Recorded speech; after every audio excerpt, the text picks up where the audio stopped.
Hello everyone, myself Dev और आपका स्वागत है हमारे classes with Dev YouTube channel में, जहां पर मैं आप लोग को क्लास 8 का पियर्सन का चैप्टर नंबर 2 टिश्यू के बारे में बताऊंगा।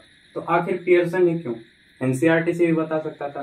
तो अगर आप लोग कॉम्पिटिटिव एग्जाम को टारगेट लेकर पढ़ाई कर रहे हैं, जैसे एनटीएससी हो गया, ओलंपियाड हो गया, केवीपीवाई हो गया, इन सब को टारगेट लेकर करते हैं, तो फिर Pearson is the best book.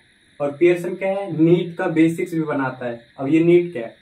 अगर आपको डॉक्टर बनना है तो आपको नीट का एग्जाम देना ही पड़ेगा। उसके बाद फिर आपको एमबीबीएस में सीट मिलेगी। सीट मिलने का मतलब है आपको फ्री पढ़ाई दी जाएगी। तो फिर उसमें कॉम्पिटिटिव बहुत हाई होता है, मतलब कि 20 लाख में से कुछ 1 लाख बच्चों का सिलेक्शन होता है। 1 लाख से भी अब कम होता जा रहा है, मतलब कि 60,000 70,000 वैसे करके सिलेक्शन होता है। तो फिर टिश्यू एक हमारा इंपोर्टेंट टॉपिक बन जाता है पियर्सन पॉइंट ऑफ व्यू से। तो इस वीडियो को आपको अच्छे से देखना है, अच्छे से एक्सप्लेन किया गया है सब कुछ। मैं बोर्ड पर लिख लिख के सब कुछ समझाता जाऊंगा। तो फिर टिश्यू है क्या? Group of cells that perform a specific function. Specific function का क्या मतलब है? स्पेसिफिक फंक्शन का मतलब है कोई एक स्पेशल काम। जैसे आप लोग स्टूडेंट हो, आपका क्या काम है? पढ़ना। आप लोग सिर्फ पढ़ोगे। वैसे ही टीचर का क्या काम है? सिर्फ पढ़ाना। तो वो सिर्फ पढ़ाएगा, थोड़ा बहुत पढ़ेगा भी।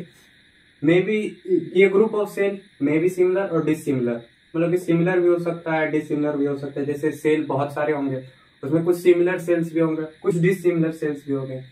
टिश्यू का एग्जांपल 2-3 देख लेते हैं। मस्कुलर टिश्यू मतलब muscles help in movement and locomotion. ये दोनों टर्म अलग अलग है, मूवमेंट और लोकोमोशन। मैं एक्सप्लेन कर देता हूँ। मूवमेंट का मतलब है एक जगह से दूसरी ओर जाना, लेकिन लोकोमोशन का मतलब है अपनी जगह पे किसी चीज का हिलना डुलना। जैसे मेरा हाथ हिल रहा है, ये हो गया लोकोमोशन। पेड़ भी तो ऐसा ही अपनी जगह पे खड़ा है, लेकिन उसके ब्रांचेज हिलते रहते हैं, उसे हम लोकोमोशन कहते हैं। लेकिन मूवमेंट क्या है? मैं यहाँ हूँ, यहाँ से यहाँ पहुंच गया, ये मूवमेंट है। और लोकोमोशन क्या है? अपनी ही जगह पे किसी चीज का हिलना, जैसे हाथ और पैर। तो मस्कुलर टिश्यू क्या है? मूवमेंट और लोकोमोशन। मैं अपना हाथ हिला सकता हूँ और एक जगह से दूसरी ओर भी जा सकता हूँ। किसकी वजह से? मस्कुलर टिश्यू की वजह से। दूसरा है ब्लड। ब्लड क्या है? जैसे यहाँ हार्ट है, हार्ट ही पंप करता है क्या चीज? ब्लड। तो जैसे हमारे पैर को ऑक्सीजन चाहिए, तो कैसे जाएगा? यहाँ से पैर के पास, हार्ट की वजह से। और हार्ट क्या पंप करता है? ब्लड। ये ऊपर ऊपर से था। Tissue present in multicellular. Of course multicellular में होगा, क्यों? क्योंकि यहाँ पे ग्रुप ऑफ सेल है। यूनिसेलर क्या होता है? Single cell. ये तो क्लियर हो गया। एंड हैज डिवीजन ऑफ लेवर। मल्टीसेलुलर के पास डिवीजन ऑफ लेवर होता है। अगर आप लोग के पास पियर्सन है तो बहुत अच्छी बात है, नहीं है तो पढ़ना स्टार्ट कर दीजिए खरीद।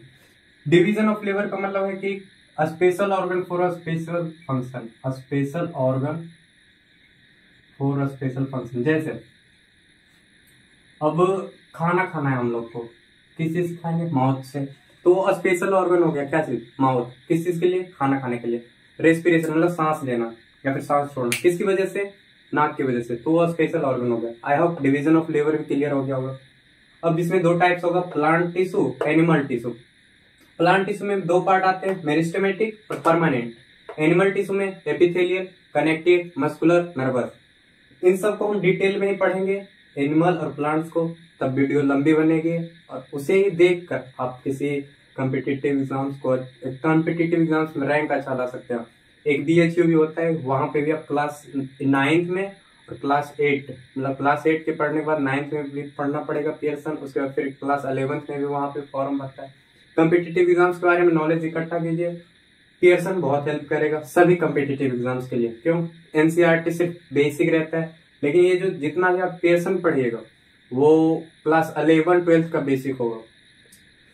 तो स्टार्ट करते हैं हम अपना प्लांट टिश्यू से। हमारा पहले टाइप का टिश्यू है प्लांट टिश्यू। ये है क्या? It has mainly dead tissue as they do not move so that for their structural growth. मतलब क्या इसका? प्लांट टिश्यू के पास मैक्सिमम डेड टिश्यू होगा। क्यों? क्योंकि वो मूव नहीं करते हैं। तो इनकी जरूरत क्या है? फॉर देयर स्ट्रक्चरल ग्रोथ, मतलब कि वो सिर्फ लंबाई में बढ़ते जाते हैं प्लांट्स, तो फिर इसलिए उनके पास डेड टिश्यू होता है। तो प्लांट टिश्यू को मैंने 2 पार्ट्स बताए थे, मेरिस्टेमेटिक और दूसरा था परमानेंट टिश्यू। पहले हमारा meristematic. This tissue divide all time in its life. अब स्ट्रक्चरल ग्रोथ चाहिए, तो ग्रोथ में क्या होता है? सेल डिवाइड होते रहेगा, इसलिए इनका अब ये बढ़ते रहते हैं। तो इसके भी 3 टाइप है, एपिकल, इंटरकैलरी और लेटरल। अब बढ़ते तो है, अब कहाँ से कौन बढ़ेगा उसके बेसिस पे इन तीनों का नाम है। एपिकल का मतलब होता है एपेक्स, ये ऊपर वाला नोट कर लेना, फिगर से बता देते हैं। एपेक्स का मतलब होता है सबसे ऊपरी हिस्सा। तो ये रहा प्लांट्स हमारा, इसके ऊपर का ये हो गया टहनी,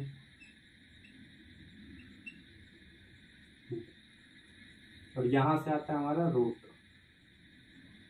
इसे हम लोग कहते हैं एपेक्स यहां, और ऊपर वाले पार्ट को हम लोग कहते हैं एपेक्स, जो सबसे ऊपरी पार्ट होगा। तो apex of root and stem, यहाँ पे एपिकल मेरिस्टेमेटिक होता है, क्यों? हेल्प्स इन ग्रोथ, लंबाई, लंबाई में मदद करता है, हेल्प्स इन ग्रोथ, ग्रोथ से बढ़िया लेंथ लिख लो।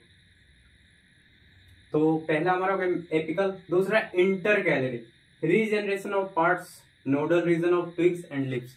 जैसे यहाँ पे लीफ है, लीफ कैसे होता है, यहाँ पे ऐसे, यहाँ की चीज से होगा कनेक्ट, स्टेम से होगा या फिर ब्रांच से होगा। तो इस वाले पार्ट में होता है एक और intercalary meristem, intercalary meristem. ये nodal region of twigs, twigs का मतलब होता है छोटा टहनी, जैसे यहाँ पे टहनी निकलती है, तो यहाँ पे भी नोडल रीजन पे, यहाँ से स्टेम निकली, छोटा सा होता है, तो इस रीजन में भी क्या होता है, इंटर कैलरी। तो ये रीजनरेशन ऑफ पार्ट्स, कौन कौन से parts, nodal region of twigs मतलब छोटा टहने, और लिप्स का मतलब हो गया पत्ता। फिर लेटरल, लेटरल का मतलब होता है बीट्स ऑफ प्लांट। अब जैसे लंबा तो हो गया, सिर्फ लंबा होने से काम नहीं चलेगा, तो फिर चौड़ाई भी बढ़ानी होती है प्लांट की। तो ये जो लेटरल का मतलब होता है बगल, जैसे मेरा लेटरल कौन हो गया, इधर इधर ऐसे लेटरल, तो यहाँ पे ये हो गया मान लो प्लांट्स का स्टीम और नीचे रूट। तो इस वाले रीजन में, इस वाले रीजन में, इस वाले रीजन में और इस वाले रीजन में क्या भरा हुआ होगा, लेटरल मेरिस्टेम। ये क्या करेगा, विड्थ बढ़ाएगा, चौड़ाई बढ़ाएगा। तो ये था हमारा मेरिस्टेमेटिक टिश्यू। इसके बाद दूसरा क्या हमारा परमानेंट टिश्यू, इसे भी देखते हैं।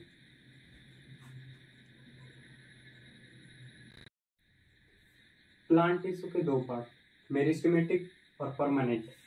परमानेंट में भी दो, सिंपल और कॉम्प्लेक्स। मेरिस्टेमेटिक हमारा कवर हो गया। अब परमानेंट क्या है, परमानेंट टिश्यू है क्या?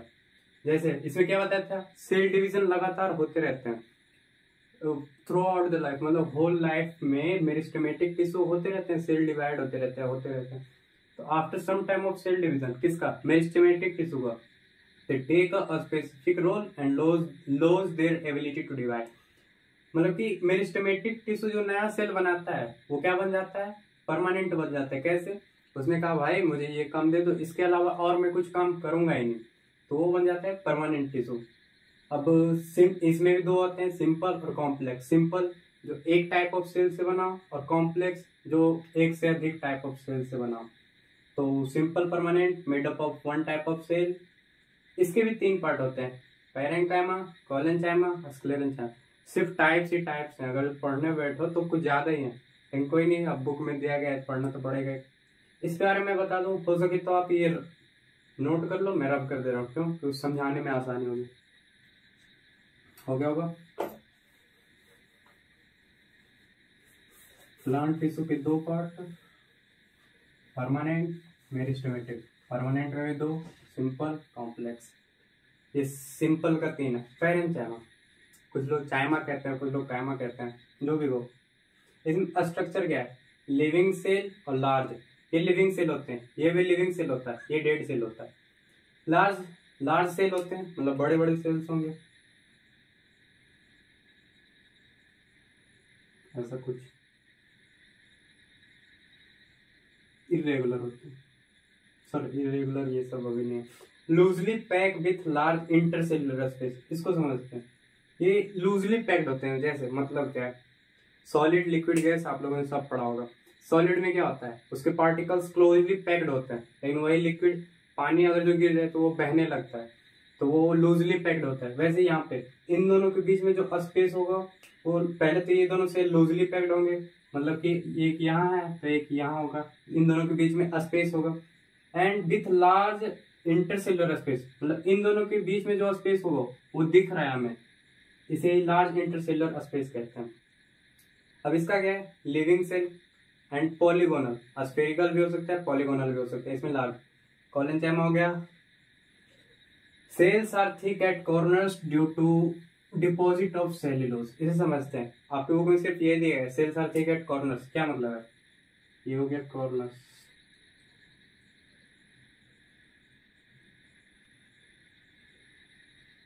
यहां पर सेल्यूलोज होता है, क्या होता है, सेल्यूलोज, इसकी वजह से ये मोटा हो जाता है, सेल मोटा हो गया। स्क्लेरेंचाइमा क्या है, डेड सेल है, लॉन्ग एंड नैरो, मतलब लंबा लेकिन दुबला सा है, इसे कहते हैं लॉन्ग एंड नैरो। स्क्लेरेंचाइमा मतलब कि ये कुछ ऐसा होगा, ऐसा होगा,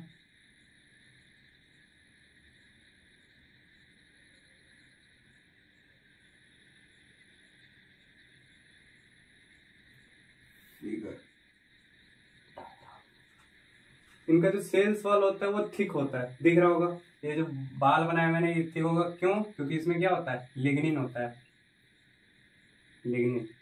ऊपर वाला पार्ट कवर हो गया स्ट्रक्चर, यही मेन था इन तीनों को समझना। ये दोनों तो आसान है, फंक्शन देख के आप लोकेशन बता दोगे। जैसे फोटोसिंथेसिस कौन करता है, लीव्स। गैसियस एक्सचेंज कौन करता है, लीव। फूड स्टोर कौन कौन करता है, soft part of root and stem. Parenchyma के ये सब एग्जांपल हो गए। फंक्शन और लोकेशन रिलेटेड होते हैं। ये क्या है, mechanical support and flexibility to plants. जैसे बचपन में झूला झूला होगा पेड़ की टहनियों में, वही यहाँ पे ये किसकी मदद से, कॉलेनचाइमा की मदद से। जैसे टहनी में झूल गए लेकिन फिर भी टहनी नहीं टूटा, किसकी वजह से, कॉलेनचाइमा की मदद से। ये कहाँ होते हैं, outer protective layer of plants. जैसे ये हो गया स्टेम, क्या इसके बाद सेल वॉल होता है ना, तो फिर ये हो गया एक लेयर किस चीज का, आउटर प्रोटेक्टिव लेयर का। और फिर यहाँ पे होते हैं क्या, ये तो हो गया प्रोटेक्टिव लेयर, यहाँ पर होता है कॉलेनचाइमा इस जगह पे।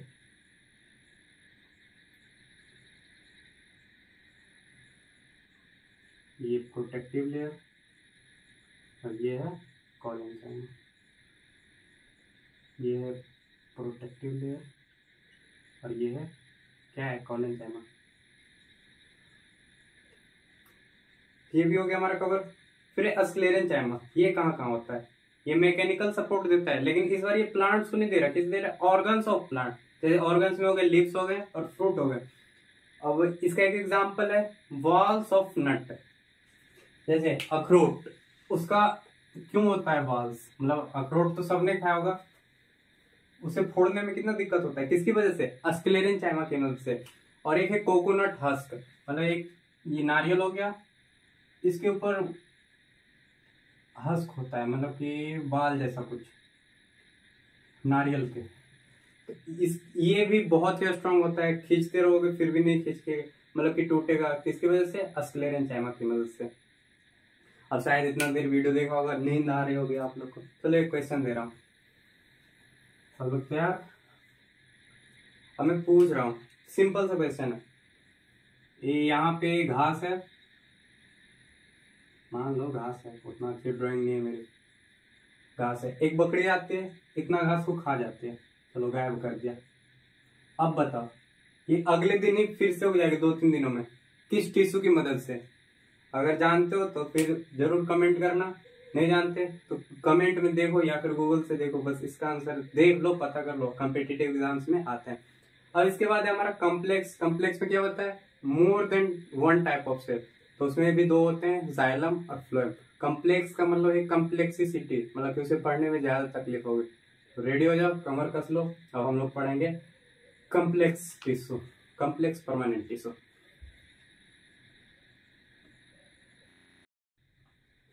कम्प्लेक्स परमानेंट टिश्यू बताया था made of more than one type of cell, जिसमें एक टाइप ऑफ सेल से बहुत ज्यादा बनते हैं, मतलब एक टाइप ऑफ सेल से ज्यादा टाइप ऑफ सेल का मतलब 2, 3, 4, मतलब ऐसे करके। इसमें 2 type of, xylem and phloem.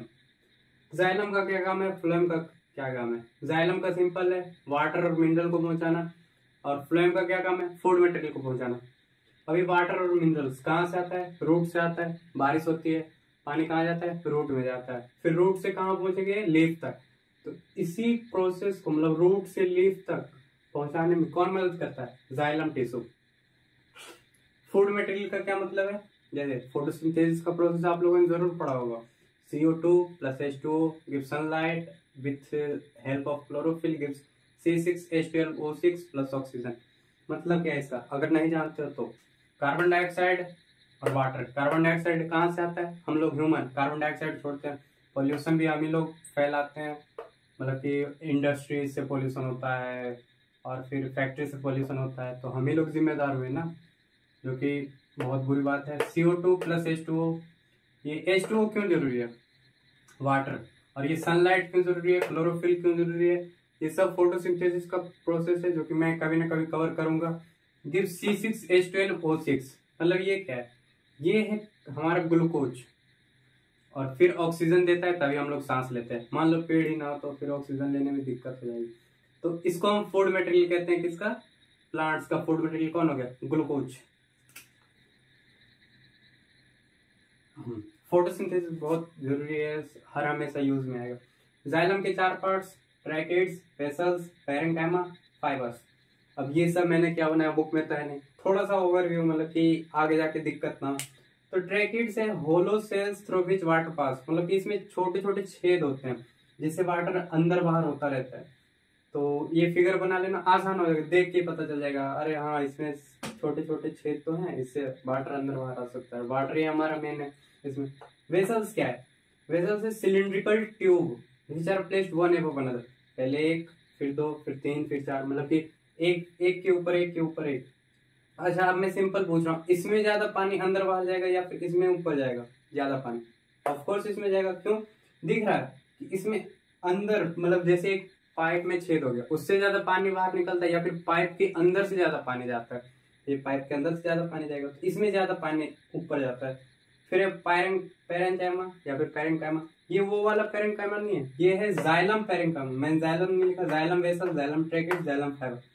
Parenchyma का सिंपल काम है साइडवेज कंडक्शन ऑफ वाटर, मतलब कि sideways conduction of water, water ऊपर ही जाएगा। ये 9th में है डिटेल्ड में। प्रोवाइड मैकेनिकल सपोर्ट, एनर्जी लिखते हैं, फिजिक्स में है मैकेनिकल एनर्जी। ये मैकेनिकल सपोर्ट प्रोवाइड करता है, शुरुआत में पढ़ा था mechanical support. Fibres. Xylem cover हो गया होगा, बुक में नहीं दिए गए, ये दोनों फिगर बना लेना, ये भी थोड़ा थोड़ा लिख लेना, हेल्प करेगा, फालतू नहीं है। लिख लो, मैं रब कर रहा हूं।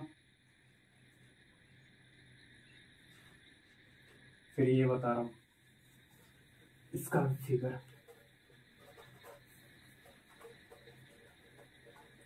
तो ये जो नोट्स बन रहे हैं ना तुम लोग के, बहुत ज्यादा काम आने वाला है आगे क्लासेस में।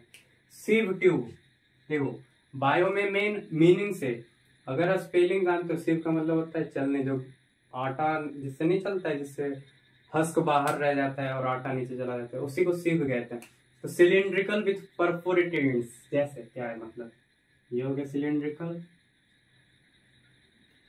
ये बना दिया हमने, एक ऊपर चलने एक नीचे चलने, चलने ही कहते हैं, तुम्हारी तरफ क्या कहते हैं बताना। अब जैसे इसमें फूड बना ग्लूकोज, तो भाई ऊपर नीचे भी तो जाना है, इसमें 2 वे मूवमेंट होता है, उसमें 1 वे मूवमेंट होता है, यहाँ पर एक नीचे भी होता है, मान लो क्या होता ही है, यहाँ भी वैसे वैसे। अब यहाँ से फूड ऊपर जाएगा, तो किसकी मदद से? ऐसे जाएगा ऊपर, फूड मटेरियल ऊपर जाएगा ऊपर जाएगा ऊपर जाएगा, फिर यहाँ से बाहर निकल के इसके ऊपर भी होता है। ये तो मैंने एक सेल बनाया। तो सिव ट्यूब का ये मतलब हो गया cylindrical with perforated ends for transportation of food material. फिर दूसरा कंपेनियन सेल। कंपेनियन सेल क्या? कंपेनियन का मतलब होता है मदद करना, दोस्त, कंपेनियन। जैसे आपकी कंपनी में कौन है वैसा कुछ, कंपनी मतलब वो वाला कंपनी नहीं, बड़े बड़े लोग जहाँ बिजनेसमैन करते हैं वो नहीं, कंपेनियन मतलब दोस्त। तो ये भी एक कंपेनियन सेल होता है जो कि मदद करता है सिव ट्यूब को। ये भी क्लास 9th का है डिटेल में। पैरेन्काइमा स्टोरेज ऑफ फूड को स्टोर करता है, मेनली स्टार्ट होता है। फाइबर्स मैकेनिकल सपोर्ट, इसमें जाइलम फाइबर क्या था? Mechanical support. ये भी फ्लोएम फाइबर क्या है? Mechanical support. सिंपल वे में मैंने आप लोग को बता दिया, इसके बाद अगर जो आप पियर्सन पढ़ेंगे बिल्कुल इजी हो जाएगा आप लोग के लिए। अब हमारा बच गया है एनिमल टिश्यू, उसे हम नेक्स्ट लेक्चर में करेंगे। आज का लेक्चर यही खत्म करते हैं।